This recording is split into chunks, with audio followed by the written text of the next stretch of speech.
Hello and welcome to Global Sanctuary for Elephants podcast, Global Rumblings.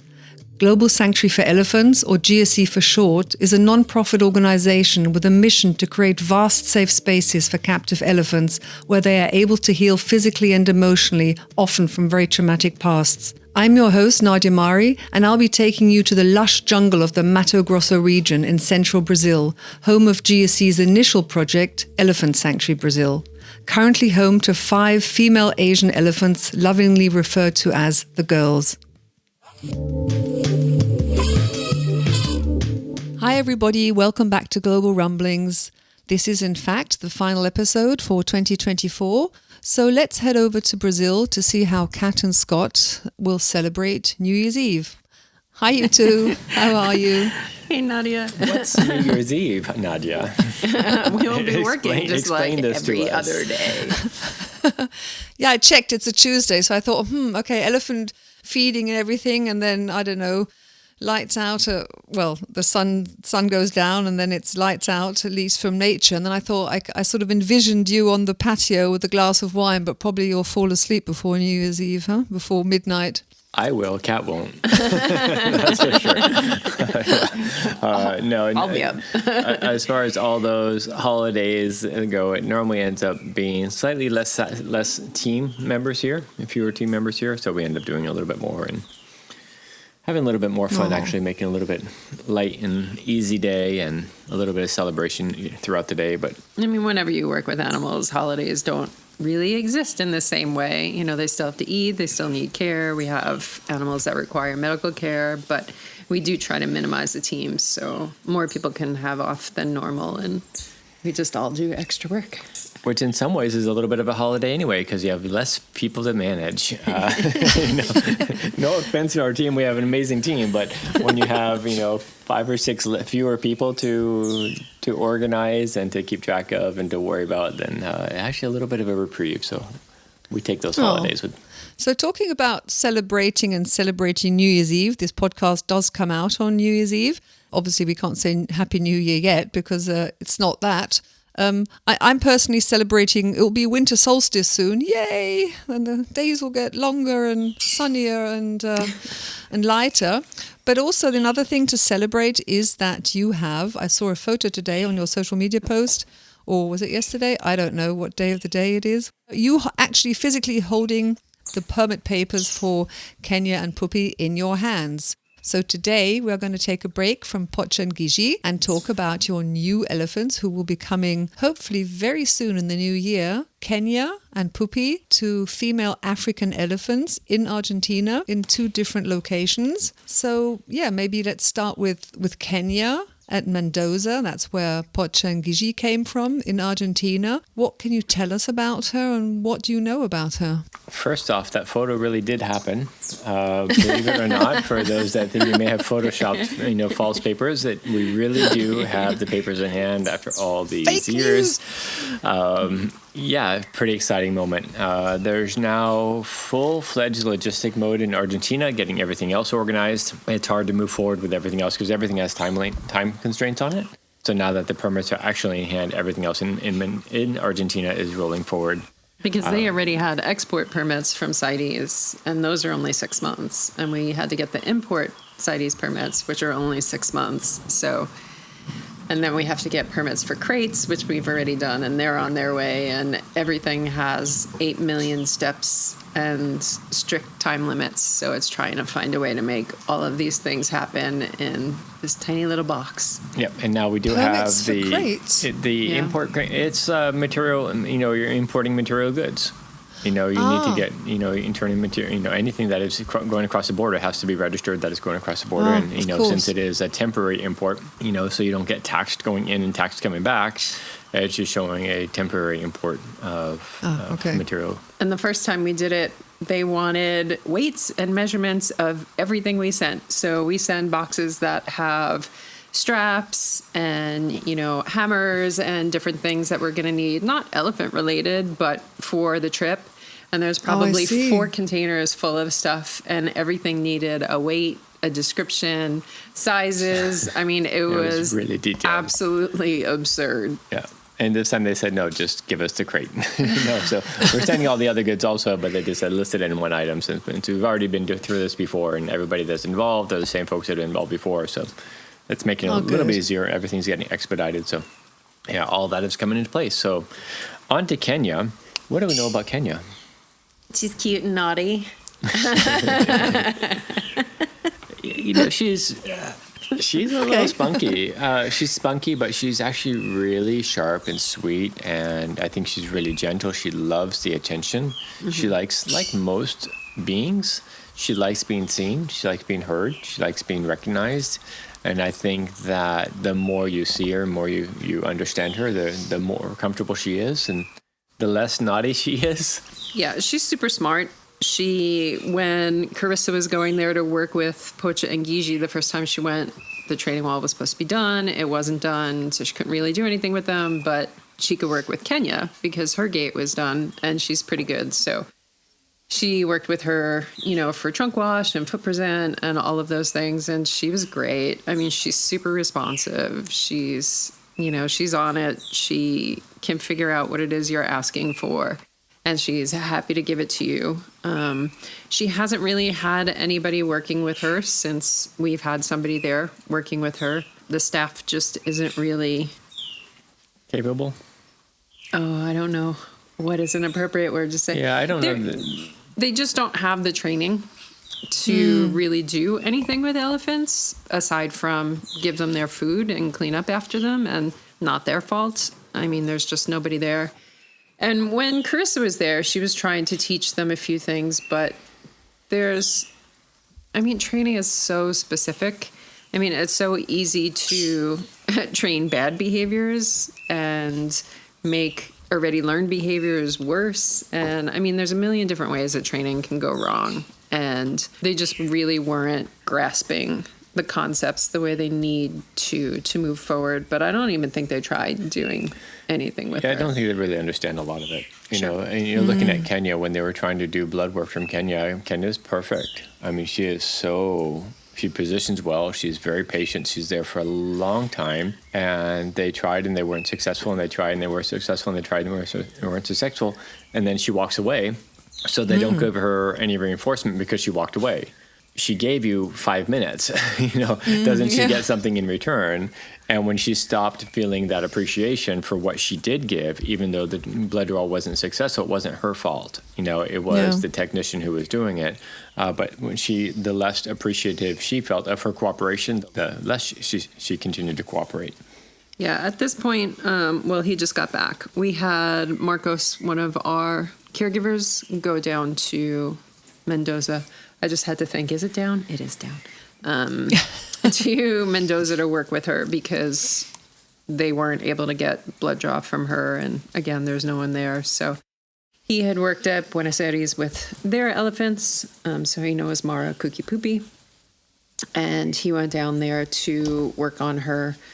It was initially supposed to be 4 weeks, and they still weren't able to get blood draw. So then Foundation Franz Weber sent one of their vets who also used to work at Buenos Aires. And she went down to work with Marcos at the same time to try to see if they could get blood draw. And it wasn't enough time to get her comfortable enough. She got really, while no one was there, she became uncomfortable with having 2 people work with her at the same time. Yeah. And generally for blood draw, you want somebody holding her nose and somebody doing the poking. It's a 2-people job. But something happened between when Carissa was there and when we just sent Marcos there that she's not comfortable having 2 people working on her at the same time. She's great with Marcos. She will sit there and he can go behind her ear and feel around and fake poke and do pinch and do all this stuff. And she stays and she's perfect. But when you introduce a second person, a lot of times she was just walking away. I mean, it's not even like you couldn't do some of this stuff as soon as somebody approached, or her one vet that she tried to eat instead. She was not happy with him. So 2 weeks was enough time. Joanna, the vet, is still there. Marcos is back here. She's going to continue working with Kenya. And then we'll kind of have to see how it plays out, whether we have to try to get someone else from the Buenos Aires Zoo, whether Marcos has to go back, whether we send Trish or one of us. I mean, we don't know at this point. We're just trying to kind of gauge how Kenya's feeling with things and how she's moving forward and where her comfort lies. And yeah, at the same time, even though it's a little bit of a delay that we wish we wouldn't have had, if they would have been able to get blood work on schedule, she could have almost been here, in the next couple of days. But because of this delay, it's going to cause a little bit of a delay. But on the other side of that is going into this transfer, which Joanna may or may not be involved with. I'm not sure yet. Marcos might be there as well. It gives her a little bit of comfort with new team members. Yeah. And it gives those team members a better chance to see who she is.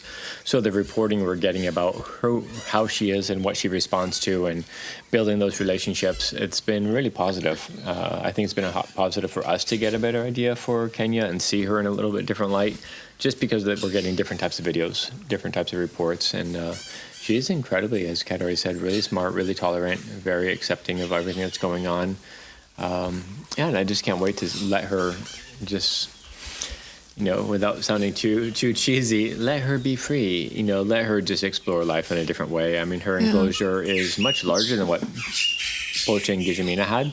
Substantially larger than Pocha and Guillermina. You can at least see outside of it. She has actually dirt in her floor, I mean, it's pretty much rock. She can't get much of the dirt up. But yeah, but, she can reach across and get some tree branches, and you can reach across the moat, like you see in so many zoos with a moat, standing on the edge of the moat, reaching to get branches. Mm-hmm. But at the same time, you get to see that silly, quirky, silly side, and there's a few videos when Marcos comes in the morning and he says, "Hey, beautiful," and she gets all rumbly and cheeky and really cute. So it's been really, really lovely to see that side of her as well and get to. And do you know how old she is? Anything else about her history? How long has she been at the zoo? Was she always solitary? As an African, because obviously the other elephants are Asian. Some of those questions require memory that I don't have. Okay. And, no brain today. But no brain, period. I have long said I do not have the memory of an elephant, so maybe Kat has the numbers. I will say that, yes, she's been alone. The whole time she's been at the zoo, she's been alone. She's been there since 1985, and she was supposed to be, as far as I know, she was younger when she got there. Yeah, she was, So she's at least 40. Yeah. Wow. I don't remember what it says on her importation permits. Which is older for an African. I mean, we have our girls, except for Guillermina, are all 50 and over. We have several that are 60 and over. African elephants in captivity don't tend to live that long. Their life expectancy is shorter than Asian elephants in captivity. So, unfortunately for her, she's already... would be considered everything over 41 for Africans is already grandma. But especially even though it's not, normally in the wild, they can live 70, 80, but they're really, I don't want to say this in a negative way because it's one of the funnest things about them. They're really high strung. Their emotions are really strong. They're really emotion forward. They're really reactionary versus processing. And it just seems like captivity doesn't really agree with them as much as it does Asian elephants, although clearly it doesn't work for either species. It's long. There's so many, the old wives' tale of, African elephants being more aggressive than Asian elephants, but it's really not the case. Oh my God, I think they're more silly. Yeah, they're in the moment what they're doing, and that's part of that big expression, the big vocal dramatic expression. But that high energy sometimes doesn't do them well in captivity to tolerate it as well as some of the Asians, I think. But she's not a spring chicken, but overall her health looks great. That said, back feet look terrible, and I was actually surprised at how bad they look. Marcos started working with her front feet, but she doesn't do back presents, which they were going to start working with, but we're trying to focus on blood draw. But usually really when it's back feet are bad, front feet aren't, a lot of times it's sanitary, from standing in their own urine and feces too much, blah, blah, blah. And African elephants tend to do better foot-wise in captivity. And if you look at where they're from, you have Asians, high humidity, softer ground, blah, blah, blah. Africans, hotter temperatures, dry, really compact ground during a lot of the year. So it seems like their natural tendencies kind of affects how they do that way. And I think she has the worst African feet I've seen, because they tend to be pretty good. And there's so much that as I said a minute ago, overall, she looks pretty good. Her feet look like hell, but the rest of her looks good. But we don't know what's going on internal. And then she has issues when she urinates and defecates that look like she is uncomfortable. And whether that means she has bladder stones, a urinary tract infection, a GI issue going on. I mean, we don't know any of those things, and there's no testing done on her. There's no anything. So, I mean, we don't really know what we're getting into. Lots of care when she comes. Yeah, a lot of questions, unfortunately, when she comes. We have to do what we always do, is let's boost their system as much as we can, boost their immune system as much as we can, get the, increase the feel-good factor for her, and, hope for the best, because there's so much that we just can't diagnose. Well, 40 years, You talked about that last time, that you can't diagnose it, not because you haven't got the tools. No, you can't diagnose it because these sort of diagnostic tools just don't exist for elephants, because they're far too large. Before we lose track of time, I'm the time master as well as the podcast host. What about Pupy then? Let's head over to Pupy, who's in Buenos Aires, Argentina, and also an African female. How old is she? She's about the same age. I think they're within a couple of years of each other. I think she's late 30s. She's younger. 37, 38. I don't remember her exact age either, but just a couple of years younger. She's a little bit smaller. She's going to be a little bit more demure than Kenya. But I think for me, I don't know Pupy very well. I know her as she's kind of been in the shadow of Kuki for a long time. Kuki's been the bigger presence and a little bit more of the controlling factor of the two of them. And that's Kuki, of course, is the one we've already talked about, who passed away tragically just a few weeks ago. But I'll be really interested to see, and we were already talking about this before, but even more so now, watching Pupy come into her own, and how she's going to evolve as an individual and as somebody who's not in the shadow of another. I mean, they arrived in Buenos Aires when they were 3 years old together. Oh, gosh. And they've been together ever since. So, from what we were told, Kuki was always the dominant one, and kind of controlled their relationship and controlled what happened when. So it's very different for Pupy to be by herself and not have that. Her caregivers say she's doing really well, that emotionally she seems very positive, that she's doing some things and making some vocalizations that they've never heard from her before. And whether it's the extra attention and the extra empathy, or feeling like she has more of a space to have a voice because it's just her, it's impossible to know. But, I mean, she always came across as fairly insecure. I think she still will be. But, sanctuary happens to be a great place for an elephant to be able to find themselves. When we first went to see Kuki and Pupy, at least the first time I went, I think you went before I did, they had talked about that they have a really aggressive relationship, and Kuki is aggressive towards her. And it goes back to that, we've talked about it before, the difference between Asians and Africans. They see how passive Asians are, and they expect the same behavior from Africans. And it's like, she's not aggressive. She's an African elephant.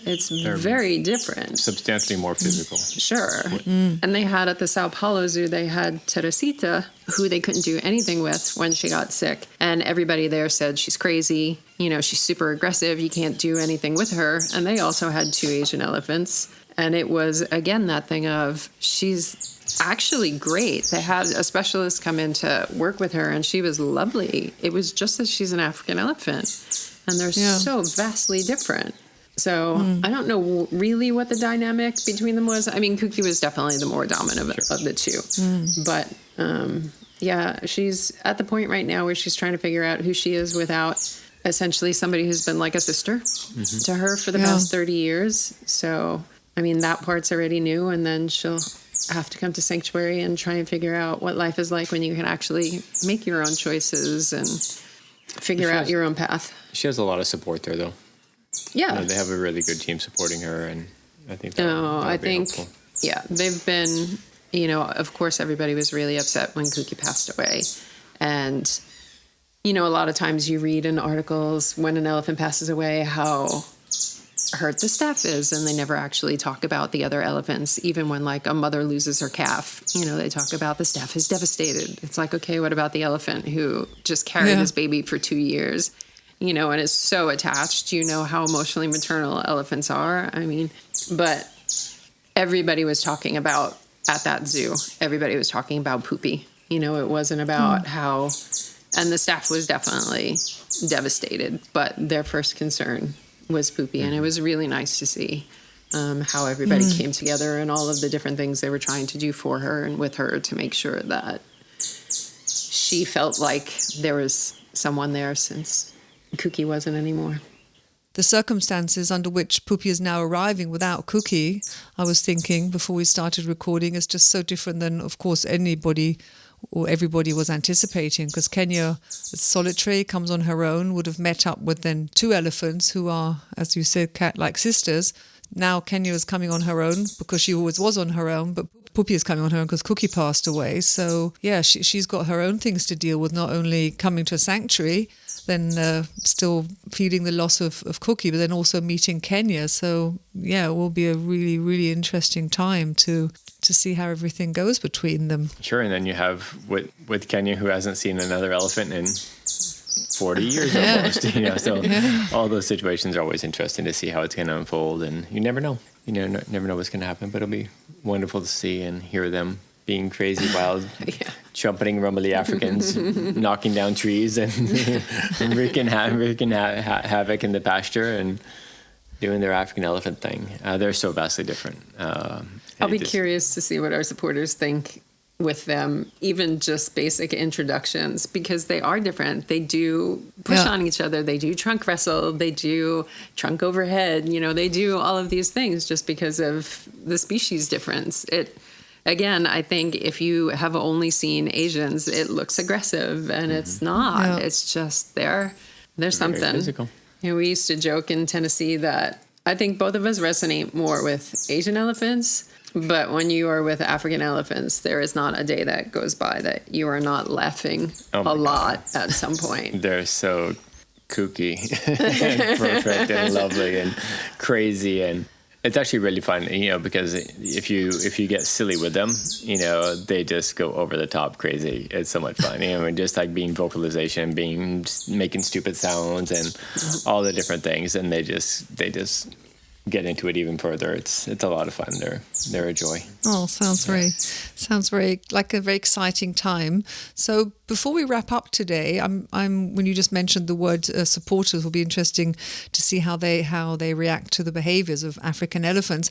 How do you think I mean, obviously you haven't got a crystal ball, but how do you think your 5 Asian elephants will react to hearing suddenly a different species next door? Obviously they're not in the same yard. They have their own female African habitats, but hearing trumpets and vocalizations, will they be curious? Or? Oh, with certainty, yeah. I mean, if it's anything like Tennessee, I mean, they kind of all keyed off each other, you know, and when one was having a party, they may be just like, what is going on up there? But, you know, they're going to recognize, you know, that it's a different species, and, you know, do they know it's an African elephant or what it is? Who knows? But, you know, they're going to recognize that there's something up there, and with the joy that comes from those celebrations, it actually triggers the others to celebrate as well.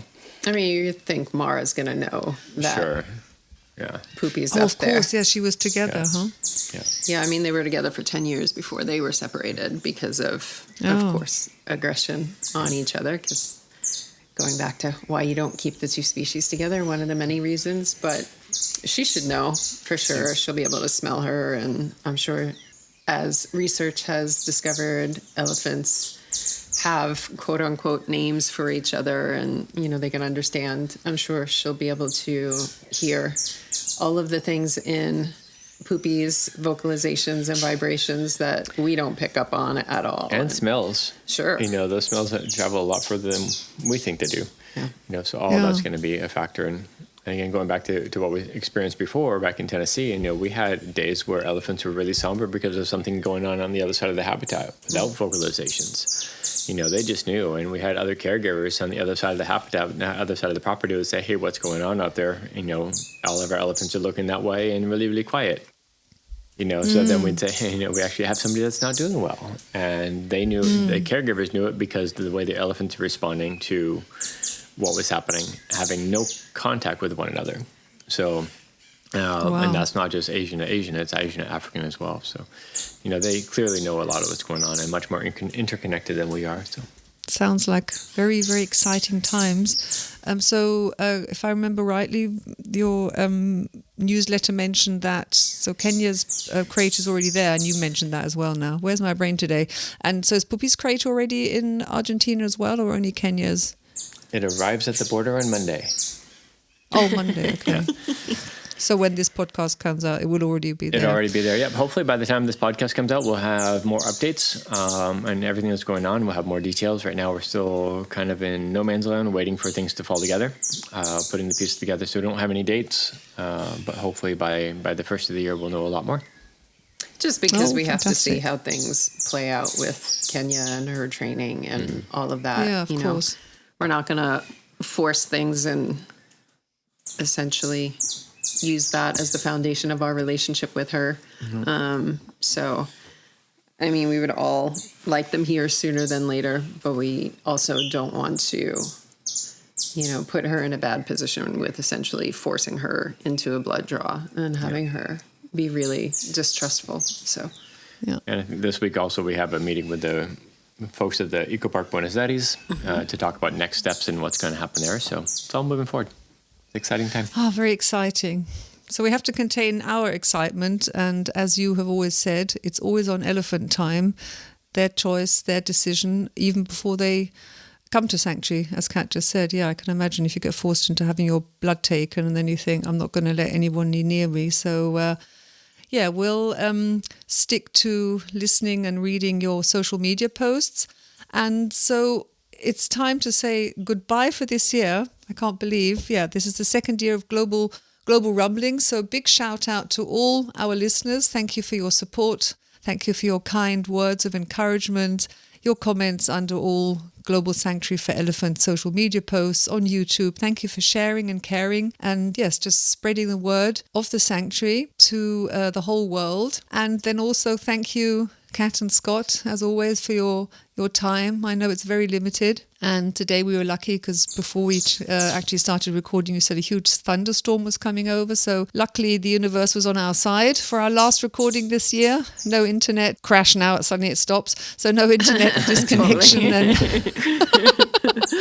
no huge rumbles and rain downpours where Bob the producer will say, no, I can't produce this. So thank you for your time. Thank you for sharing all your insights, all your stories, all your expertise. As many listeners say, they could listen to you for hours. So can I.